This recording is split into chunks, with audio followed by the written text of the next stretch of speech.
Good morning, it's Friday. It's Grant Gillard, pastor at the New Horizon Presbyterian Church on the outskirts of lovely Odessa, Missouri. Last Sunday we looked at the 14th chapter of Matthew, the feeding of the 5,000, something I think is a miracle, and I take it as a miracle pretty much at face value, rather than try to describe it in rational thought. The context for the feeding of the 5,000 was Jesus was trying to take his disciples away from all the crowd, all the people, get them away where they could have a little quiet time, a little private space. The irony is, everyone saw where Jesus was going. They walked around the lake as they came over on the boat, and here they were, 5,000 men, plus women and children, which means could have been easily 10 to 15,000 people. And Jesus heals them, he feeds them, and then that story ends. There we go. In verse 22 of Matthew 14, it says, immediately after the conclusion of feeding the 5,000 men, plus women and children, Jesus made the disciples get into the boat and go ahead of him to the other side while he dismissed the crowd. After he dismissed them, he went up on the mountainside by himself to pray, which was his initial objective in taking the disciples over to the other side of the lake. Let's have some quiet time. The people followed. He took care of them. He dismissed them. Now let's get back to the goal, the mission of what we're trying to do here. So he sends the disciples back. He gets his quiet time. Now, that would be a good story all in itself. But the text in Matthew 14 says, later that night, he was there alone, and the boat was already a considerable distance from land.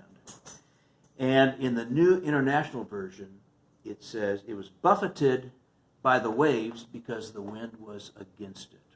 Now there's a lot of problem here as we look at our English translation of what was originally a Greek text. The words in the Greek are now translated into what we try and find suitable English words. Now the King James Version, which was translated into Shakespearean English, also has some drawbacks, but the interesting thing is the King James Version had a lot of scholarship attached to it where we have delved into the meaning of these Greek words. So in the NIV, the New International Version, it says this boat with the disciples was buffeted by the waves because the wind was against it. And it's kind of anemic.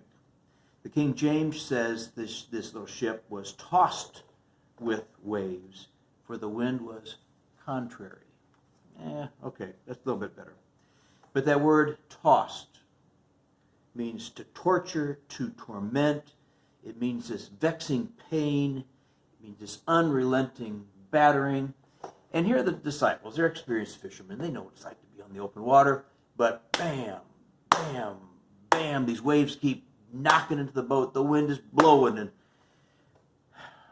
I've been in some storms, and the good news is eventually the storms subside. When a tornado blows through, and I've been in a couple growing up in Minnesota, it's a harrowing experience. But you know sooner or later, sooner more than later, this storm is going to subside, and then we can come out through the damages. Hurricanes last much longer, but again, you know that eventually that storm is going to subside. But this text about being tossed in the waves, of being buffeted, denotes this unrelenting battering. And for experienced fishermen, these guys were pretty scared. So the ship is out there. They're all by themselves. Jesus is not with them, and they must be wondering, okay, where is Jesus? Well, the text continues by saying, in the fourth watch of the night, Jesus went to them walking on the sea. When the disciples saw him walking on the water, they were troubled. There's again another really good word. And the word troubled means to be agitated. It means to be stirred up. They were terrified, and they thought it was a ghost. Folklore, superstition said that in the depths of the unknown, in the deep parts of this mysterious water, there are spirits. And this may be a spirit that came up to take them or sink their boat or whatever their fears conjured up. But Jesus immediately said to them, "Take courage, it is I, do not be afraid." Peter replied, "Lord, if it's you, tell me to come out to you on the water." Jesus says, "Come on." Peter got down out of the boat, walked on the water, and came to Jesus, but when he saw the wind, he was afraid and began to sink and cried out, "Lord, save me." And some of the texts say, when Peter took his eyes off of Jesus. Now, there's a pretty good lesson all by itself. Just keep your eyes on Jesus. Keep walking on the water. But immediately Jesus reached out his hand and caught Peter. "Oh, you of little faith," he said, "why did you doubt? Why did you let fear come into your life?" And when they climbed into the boat, the wind died down. Those who were in the boat worshiped him, saying, "Truly you are the Son of God." And to come through that harrowing experience, and then to have the winds die down, we have this moment of worship, which means we need to get through all this stuff. And that's mostly when we find that peace, that relevance, that God was present. We're going to talk a little bit about that more on Sunday morning. And as we get to that on Sunday morning, let me just remind you, we're continuing to do the drive-in. We're not doing an in-person worship yet. We're still trying to perfect this very imperfect plan of how do we keep people safe, how are we going to address the most vulnerable people, how can they participate. And through these meetings, these discussions, these ideas we're trying to figure out, we're going to do drive-in church. Now the beauty is, you can come to the drive-in church. If it's hot or sunny, you can keep your car running, you can keep the air conditioning going. We have a FM radio receiver, and we are transmitting on 91.7, and I wouldn't be surprised if you could pick us up in the city limits of Odessa. It's one of those powerful transmitters. Now the cool thing is, you're in your car, you kind of put the seat back, got the air conditioning going, you're safe, it's a non-contact, socially distanced environment. You don't even have to wear a mask if you don't want to in your own car. But if you want to get out and visit with people, of course, we recommend wearing a mask. But just think about sitting back in the car. And I'm reminded of a parishioner in Jackson. She always, during the church service, she would sit there with her eyes closed. And people said, "Norma, were you sleeping?" And she says, "No, I can listen better with my eyes closed." Okay. Some people have tried it, but it's kind of funny when they're listening with their eyes closed. You watch their eyes closed, and their head kind of goes down. It goes down. Oh, so they snap up and listening. Sure. Anyhow, if you listen better with your eyes closed, come to our drive-in church. Put the air conditioning on. Adjust the volume to where you want it.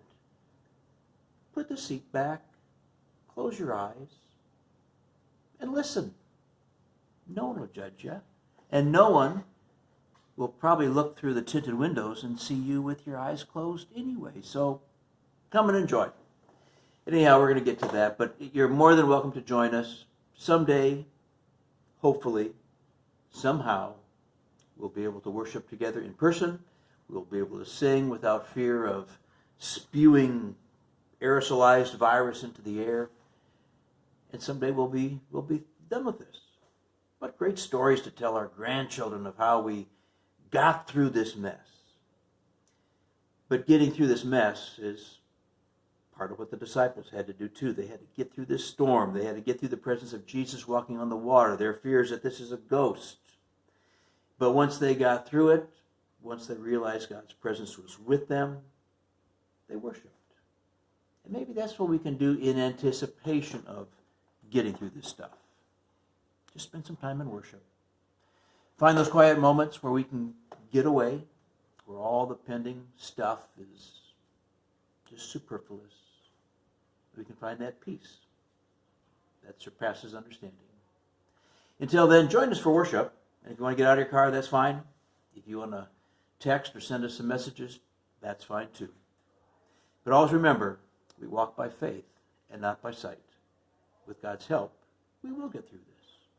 Join us on Sunday. God bless.